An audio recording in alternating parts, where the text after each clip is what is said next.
Okay, so whilst we're just getting ourselves comfortable, and we're going to have some feedback now. Each of the groups should have nominated an individual. So if I could invite, please, the 9 nominees, who I'm sure volunteered, all of their own free will, to come and line themselves up along here. Okay, what we're going to do is you will have a strict 30 seconds.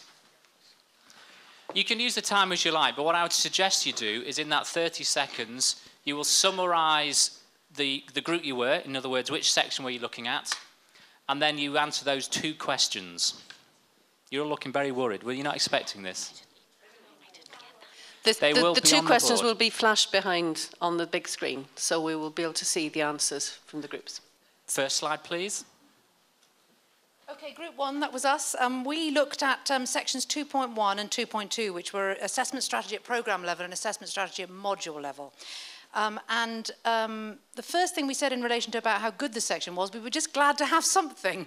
So to have something in our hands to be able to refer to was great, and a recognition that it was a first draft to help us with setting up assessment, essentially.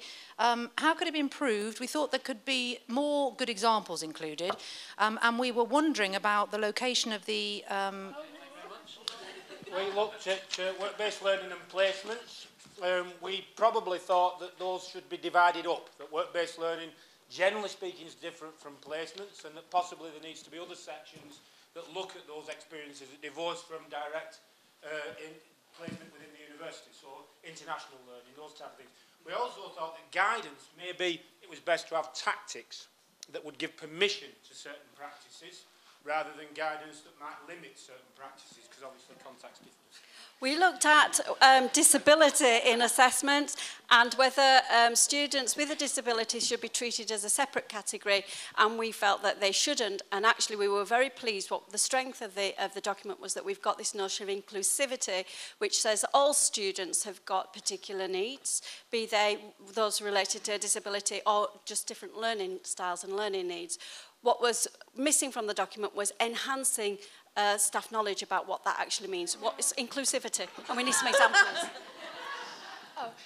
We looked at, what did we look at? Oh, innovation and assessment. And what we thought was good about this section is that this innovation ties it into the real world in terms of things like employability, the international agenda, and industry and things like that. But to improve it, we actually thought it was such a big area that it would actually need its own separate document to look at all the different types of innovation.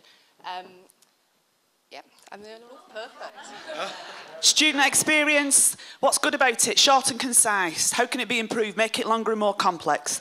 In particular, really listen to the student voice and do some focus groups till we don't make assumptions about how students value, use feedback, and it should be applicable to all students across all levels. That includes all your postgraduate community, not just the undergraduates. In relationship to that, we talked about a general point was with the perception of the guide and how far it could be a student-facing document just as much as it could be a staff-facing one. But we thought what was good, it considers the whole loop of assessment and there's lots of opportunities in it for best practice examples. Otherwise, in terms of improvements, we thought there could be a direct link to the student charter in terms of making a clear connection about why this is coming about. We thought the QAA statement, not terribly helpful. And a minimum requirement with regards to feedback might be helpful too. So we were asked to talk about innovation in feedback and not finding that section in the document. We started out talking about innovation in assessment instead, assuming that that had been what had been meant, although we did make the point along the way that assessment and feedback aren't the same thing. We weren't sure whether, given the wealth of sorts of assessment there are at the minute, innovation was necessarily the most important thing, and some people made the point that students aren't terribly keen on it because they like to know where they are. Okay, thanks very much. Next.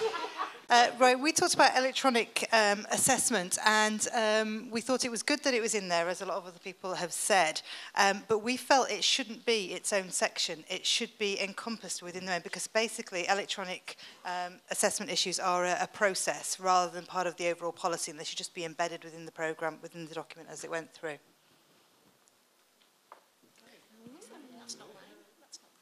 That's mine. There you go. Everyone. We talked about formative and summative assessment, and really we had a long conversation about formative assessment and the importance of staff understanding what it is and students understanding what it is, and that some assessment would prepare you for how you're going to be assessed summatively, but some might not, that there may be other things that you need to do. So it wasn't just here's the answer.